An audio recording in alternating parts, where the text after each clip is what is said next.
মুভির শুরুতে গল্পের প্রধান ক্যারেক্টার মিস্টার লুকে দেখানো হয়। সে অনেক বড় একটা হোটেল ম্যানেজমেন্ট কোম্পানির মালিক। মিস্টার লু খাবার খেতে পছন্দ করে, প্রতিদিন নতুন নতুন হোটেলে গিয়ে খাবার টেস্ট করে, কিন্তু সে এখনো তার মনের মতো কোনো খাবার পায়নি। তবে যেসব হোটেলের খাবার ও পরিবেশনা তার কাছে মোটামুটি ভালো লাগে সেই হোটেলগুলো সে কিনে ফেলে। খাবারগুলোর পেছনে সে অনেক সময় ব্যয় করে, এজন্য তার ম্যানেজার তাকে বলে, আপনি যত সময় খাবার টেস্ট করতে ব্যয় করেন তত সময়ে আমরা আর একটি হোটেল কিনে ফেলতে পারতাম। লু রাগান্বিত হয়ে বলে, আমার কাছে খাবার সবচেয়ে বেশি গুরুত্বপূর্ণ। এই বলে সে ম্যানেজারকে চাকরি থেকে বের করে দেয়। এরপর লু অফিস শেষ করে পার্কিং লটে এসে দেখে একটি মেয়ে তার গাড়িতে স্ক্র্যাচ করছে। মেয়েটির নাম হচ্ছে নান। আসলে তার বান্ধবী তাকে বলেছিল দ্বিতীয় তলার ব্ল্যাক কালারের অডি Q7 গাড়িটিকে নষ্ট করতে। গাড়িটি ছিল তার বান্ধবীর বয়ফ্রেন্ডের। ছেলেটি তার বান্ধবীকে ধোঁকা দিয়েছে, কিন্তু যখন লু তাকে বলে সে দ্বিতীয় তলায় নয় বরং সে রয়েছে তৃতীয় তলায় এবং এই গাড়িটি হচ্ছে লুয়ের, তখন নান তার কাছে ক্ষমা চায় আর বলে সে এখনই স্ক্র্যাচ রিমুভ করবে, কিন্তু কিছুতেই স্কেচ রিমুভ হচ্ছিল না। তাই সে উল্টো একটা লাভ এঁকে দেয়। এই দেখে সে নানের কপালে তার ফোন নাম্বার লিখে দেয় এবং বলে তার গাড়িটি রিপেয়ার করে না দিলে সে তাকে পুলিশে ধরিয়ে দিবে। এরপর নানকে একটা হোটেলে দেখা যায়। সে এখানকার জুনিয়র শেফ বা রাঁধুনি, তবে তার রান্না করা ডিশ কেউ পছন্দ করে না, কারণ সে পুরানো ধাঁচের ট্র্যাডিশনাল খাবারগুলো রান্না করত। নান তার হোটেলের ম্যানেজারকে ভালোবাসতো এবং ম্যানেজারও তার সাথে ডেট করছিল। আর সে ম্যানেজারকে বিয়ের অফার করে, কিন্তু ম্যানেজার বলে সে তার মতো জিরো ফিগার মেয়েকে বিয়ে করবে না। পরের সিনে লু সেই হোটেলে আসে যেখানে নান কাজ করে। সে এই হোটেলটি কিনতে এসেছে। হোটেল কেনার আগে সে সেখানকার খাবার টেস্ট করে এবং আজও তার কোনো খাবার পছন্দ হয় না। তাই ম্যানেজার শেষমেশ নানকে বলে 20 মিনিটের মধ্যে একটি ট্র্যাডিশনাল ডিশ তৈরি করতে। সে লুয়ের ফিরিয়ে দেওয়া প্রত্যেকটি খাবার অনুধাবন করে এবং একটি রোমানিয়া ট্র্যাডিশনাল ডিশ তৈরি করে। মিস্টার লু তার খাবার খেয়ে মুগ্ধ হয়ে যায় এবং সেই হোটেলে থাকার সিদ্ধান্ত নেয়। ওইদিকে নান তার ব্রেকআপের কারণে ড্রিঙ্কস করতে শুরু করে। সে রাতে হোটেলের ছাদে এসে ড্রিঙ্কস করছিল আর লুয়ের ঘুম আসছিল না। তাই সে নুডলস রান্না করে যখন খেতে যাবে ঠিক তখনই বারান্দায় শব্দ শুনে বাইরে এসে দেখে নান পাশের বেলকুনি থেকে লাফ দিতে যাচ্ছে। লু তাকে বাঁচাতে পাশের বেলকুনিতে চলে আসে, কিন্তু তাকে কোথাও দেখতে পায় না।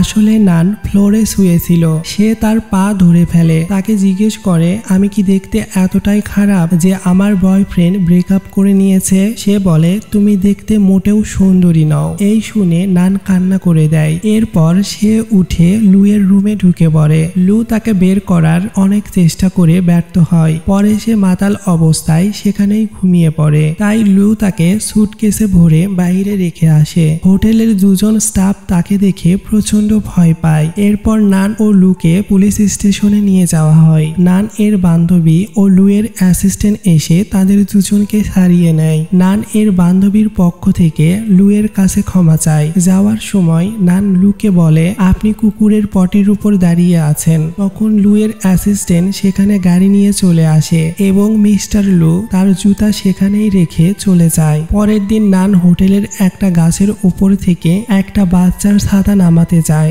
যেটা কোনো এক বদমাইশ বাচ্চা সেখানে রেখে দিয়েছিল, কিন্তু ওই ছাতাটা মৌমাছির চাকে ফেসেছিল। এর ফলে মৌমাছি তাদের উপরে হামলা করে দেয়। তখন হোটেলের সেই পার্কে লু ও তার অ্যাসিস্ট্যান্ট হাঁটছিল।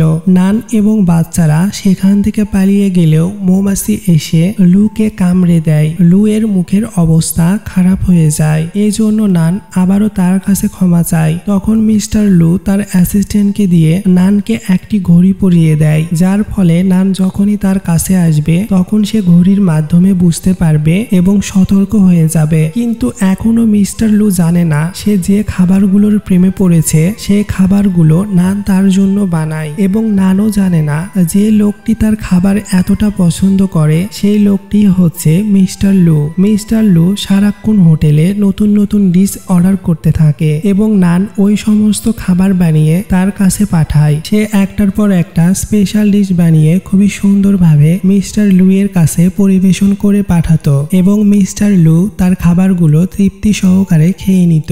এরপর একদিন হোটেলের ম্যানেজার নানের সাথে দেখা করতে আসে। সে বলে, আমার এখন চর্বিওয়ালা মেয়েদের ভালো লাগে না, আমি এখন নিয়মিত জিমে যাই, তাই আজ রাতে তুমি আমার বাড়িতে চলো। এ কথা শুনে সে তাকে গালমন্দ করে সেখান থেকে চলে যায়। রাতে নান বাসায় ফিরে তার বান্ধবীকে বলে, আজকাল আমার অনেক বেশি কাজ করতে হয়, কারণ আমি আমার হোটেলের ভবিষ্যৎ মালিককে আমার ডিশের মাধ্যমে ইমপ্রেস করতে চাই, যাতে মালিক হওয়ার পরে সে আমাকে হোটেলের সিনিয়র শেফ বানিয়ে দেয়। পরের দিন একজন রিপোর্টার মিস্টার লু এর ইন্টারভিউ নিতে হোটেলে আসে। তখন নান জানতে পারে সে এতদিন যাকে ইমপ্রেস করেছে সেই মিস্টার লু, যে তাদের হোটেলটি কিনতে এসেছে। এই দেখে সে শকড হয়ে সুইমিং পুলে পড়ে যায়। এজন্য আজ সে লু এর খাবারে অনেক বেশি ঝাল দিয়ে দেয়, যাতে খাওয়ার পরে প্রচন্ড ঝালে মিস্টার লু এর চোখে পানি চলে আসে। কিন্তু তার কাছে খাবারের টেস্টও খুবই ভালো লাগছিল,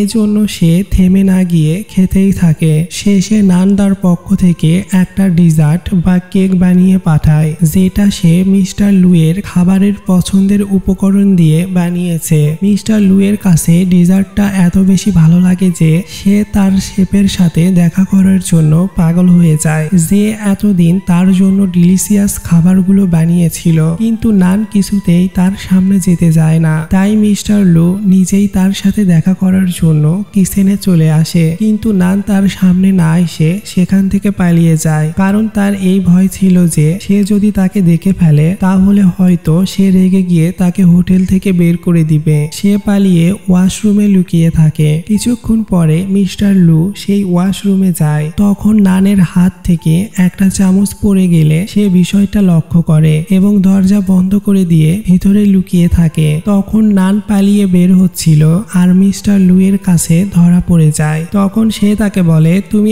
আমার পিছু করতে করতে এখানেও চলে এসেছো, আর আমি কেন বুঝতে পারলাম না, তোমার ঘড়ি বন্ধ কেন?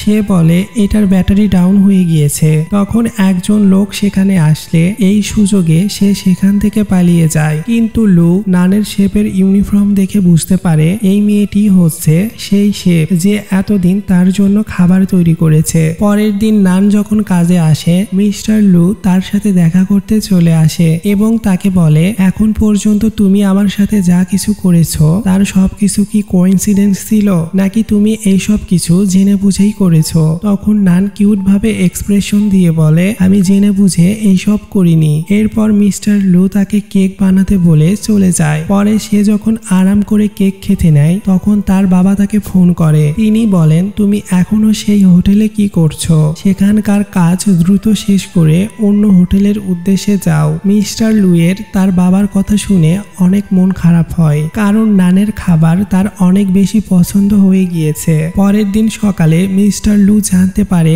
নান আজ হোটেলে আসেনি, তাই খাবার তৈরির সকল উপকরণ নিয়ে সে বাড়ি চলে আসে। তাকে খাবার তৈরি করতে বলে। ভিতরে এসে দেখে নান তার ঘরের অবস্থা খুবই খারাপ করে রেখেছে। সমস্ত জিনিসপত্র এদিক সেদিক ফেলে রেখেছে। সে সোফা থেকে কোনো মতে কাপড় সরিয়ে বসে পড়ে এবং সে টেবিলের নিচে বইপত্র রেখে টেবিল কিছুটা উঁচু করে নেয়, যাতে সে আরাম করে বসে খেতে পারবে। লু তাকে রান্না করার জন্য চিংড়ি এনে দিয়েছিল।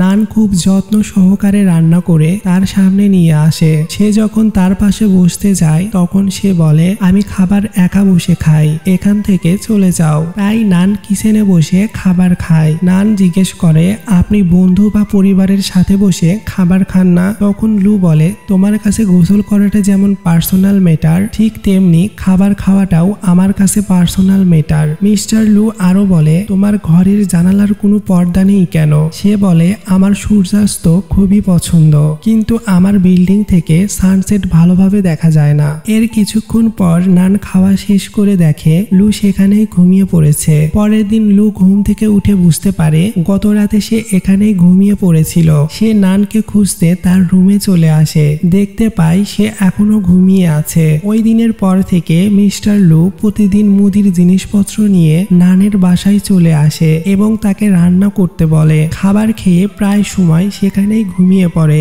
এভাবে কয়েকদিন কেটে যায়। নান প্রতিদিন তাকে নতুন নতুন ডিশ বানিয়ে খাওয়ায়। একদিন সে লক্ষ্য করে নানের পাশের বিল্ডিং থেকে একদম ক্লিয়ারলি সূর্যাস্ত দেখা যায়। ওইদিকে লুইয়ের অ্যাসিস্ট্যান্ট নানের বান্ধবীর সাথে ডেটিং শুরু করে।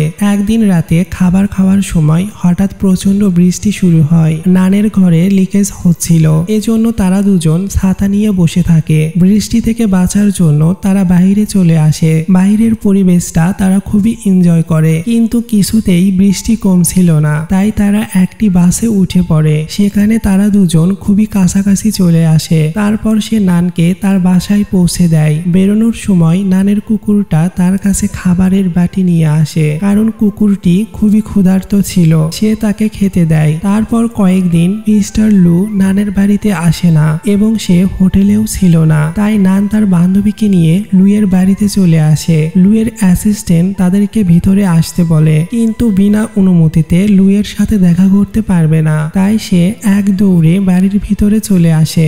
দেখতে পায় একটি সুন্দরী মেয়ে তার খাবার সার্ভ করছে। নান জিজ্ঞেস করে, এই মেয়েটি কে? লু বলে, এ হচ্ছে আমার পার্সোনাল শেফ লিং। লিং বলে, আমি 7 বছর ধরে ওনার পার্সোনাল শেফ হিসেবে কাজ করছি। তখন লু বলে, লিং এতদিন ছুটিতে ছিল, তাই আমি খাবারের জন্য তোমার কাছে গিয়েছিলাম। এরপর নান প্রচন্ড রেগে গিয়ে সেখান থেকে চলে আসে। পরের দিন নান যখন হোটেলের কিচেন রুমে কাজ করছিল, তখন লুয়ের পার্সোনাল শেফ লিং তাকে এসে জিজ্ঞেস করে, তুমি এই কাজটি কবে থেকে করছো? সে বলে, আমি এই কাজটি 5 বছর ধরে করছি। লিং বলে, তাহলে তুমি আমার থেকে অনেক জুনিয়র। মিস্টার লু তোমার খাবারও পছন্দ করে, এজন্য তোমার উচিত আমার সাথে কাজ করা। সপ্তাহে 5 দিন আমি এবং বাকি 2 দিন তুমি ওনার জন্য খাবার তৈরি করবে। সে মিস্টার লুকে কোন দিন কি খাওয়াতে হবে তার একটা লিস্ট তাকে দিয়ে যায়, কিন্তু নান রেগে গিয়ে সেই লিস্ট ছিঁড়ে ফেলে দেয়, কারণ সে চায় না সে ছাড়া অন্য কেউ মিস্টার লুয়ের জন্য খাবার তৈরি করবে। পরের দিন যখন নান আবারও কাজে আসে, তখন সিনিয়র শেফ এসে সবাইকে বলে, তোমরা এখন খাবার বানানো বন্ধ করো, কারণ এই হোটেলটি মিস্টার লুয়ের কোম্পানি কিনে নিয়েছে এবং তার আমাদের থেকেও ভালো শেফ চাই। এই জন্য সে আমাদের সবাইকে ছাঁটাই করে দিয়েছে। তখনই সেখানে মিস্টার লু আসে। নান স্টাফ রুমের ড্রয়ার থেকে নিজের সব জিনিসপত্র নিতে যায়। মিস্টার লু সেখানে আসলে সে বলে, আপনি সবাইকে ছাঁটাই করে দিয়েছেন? সে বলে, হ্যাঁ, কারণ আমি এই হোটেলকে ইন্টারন্যাশনাল হোটেলে রূপান্তর করব, কিন্তু আমি তোমাকে আমার পার্সোনাল শেফ বানাতে চাই। নান মিস্টার লুকে বলে, আপনি দুজন শেফের ডিশ একসাথে খেতে পারবেন না। আপনাকে আমাদের দুজনের মধ্যে থেকে যে কোনো একজনকে বাছাই করতে হবে। এবং আপনি কিভাবে পারলেন হোটেলের সবাইকে ছাঁটাই করতে? আপনার মধ্যে কোনো ফিলিংস নেই। তখন মিস্টার লু বলে, আমি তোমার মতো করে ভাবি না। আমার কাজ হলো ছাঁটাই করা এবং তাদের জায়গায় আরো ভালো কাউকে নিয়োগ করা। আমি এইসব ফালতু ইমোশনে নিজেকে জড়িয়ে অযোগ্য লোকদের হোটেলে রেখে নিজের ক্ষতি করতে চাই না। এরপর নান তাকে বলে, আপনার মতো ইমোশনলেস মানুষের সাথে কাজ করতে পারবো না। এই বলে সে চলে যায়। তারপর থেকে নান জবলেস বা বেরোজগার হয়ে পড়ে। অপরদিকে মিস্টার লুকে নানের স্মৃতিগুলো খুবই কষ্ট দেয়। পরে মিস্টার লু সাংহাই শহর থেকে লন্ডনের উদ্দেশ্যে বের হয়। এই কথা যখন নান জানতে পারে, তখন সে তার বান্ধবীকে বলে, সে মিস্টার লুয়ের সাথে অনেক খারাপ ব্যবহার করেছিল এবং সে তাকে খুবই পছন্দও করে, কিন্তু তার মনের কথা কখনোই বলতে পারেনি। সে তার কথা ভেবে পাগলের মতো হয়ে গিয়েছে। এই বলে সে প্রচন্ড কান্না করে। এরপর মিস্টার লু লন্ডনে পৌঁছায়। তার শেফ লিং তার জন্য খাবার নিয়ে আসে। সে তাকে বলে, তুমি আমার সাথে খেতে পারো। লিং বলে, এত বছর হয়ে গেল কখনো আমাকে খেতে বলেননি, কিন্তু আজ কেন বলছেন? এই বলে সে চলে যায়। লু খাবার না খেয়ে চুপচাপ বসে থাকে। রাতে লিং তাকে মেসেজে বলে, আপনার এখন শেফের চেয়ে বেশি কিছু প্রয়োজন, যা আমার পক্ষে হওয়া সম্ভব নয়। পরদিন যখন বাবা তাকে বলে, আমি তোমাকে কতবার বলেছিলাম কাজের মধ্যে কখনো ইমোশনকে জায়গা দিবে না, তখন লু বলে, বাবা আমরা অনেক দিন একসাথে বসে খাবার খাইনি, চলো একসাথে বসে ব্রেকফাস্ট করি। এরপর সে তার বাবাকে জিজ্ঞেস করে, তুমি কখনো কাউকে ভালোবেসেছো? তার বাবা বলে, হ্যাঁ, আমি সবচেয়ে বেশি ভালোবেসেছি তোমার মাকে এবং এখন বাসি তোমাকে। এরপর সে তার অ্যাসিস্ট্যান্টকে ফোন করে বলে, আমরা নিউ ইয়র্ক যাওয়ার আগে আরো একবার সাংহাই শহরে যাব।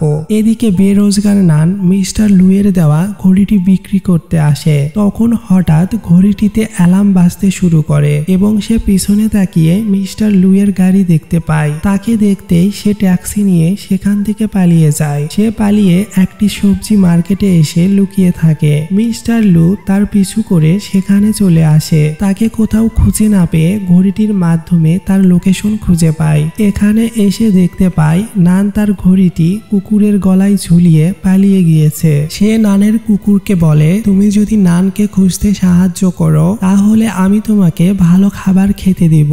তখন কুকুরটি তাকে নানের কাছে নিয়ে যায়, কিন্তু সে দরজা লক করে ভিতরে বসে থাকে। লু বলে, দরজা খোলো, তোমার সাথে আমার কিছু জরুরি কথা আছে। কিন্তু সে বলে, আমি খুলবো না, আমি তোমাকে ঘৃণা করি, তুমি তোমার পার্সোনাল শেফের কাছে যাও, আমি তোমার জন্য খাবার বানাতে পারবো না। তখন মিস্টার লু বলে, তুমি আমার কাছে শুধু একজন শেফ নও, তুমি একজন স্পেশাল মানুষ, আমি তোমাকে পছন্দ করি। যা শুনে নান হেসে দেয় এবং তাকে বলে, তাহলে তুমি আমাকে বলো আমি পৃথিবীর সবচেয়ে সুন্দরী মেয়ে, তাহলেই আমি দরজা খুলবো। মিস্টার লু বলে, হ্যাঁ, তুমি পৃথিবীর সবচেয়ে সুন্দরী মেয়ে। এই শুনে নান প্রচন্ড খুশি হয়। এরপর মিস্টার লু নানকে নিয়ে পাশের বিল্ডিং এ চলে আসে, যেখানে বসে মিস্টার লু নানের পছন্দের সূর্যাস্ত দেখে, কারণ নানের খুবই ইচ্ছা ছিল সে এভাবে বেলকুনিতে বসে সানসেট দেখবে। আর এখানেই এই গল্পটি শেষ হয়ে যায়।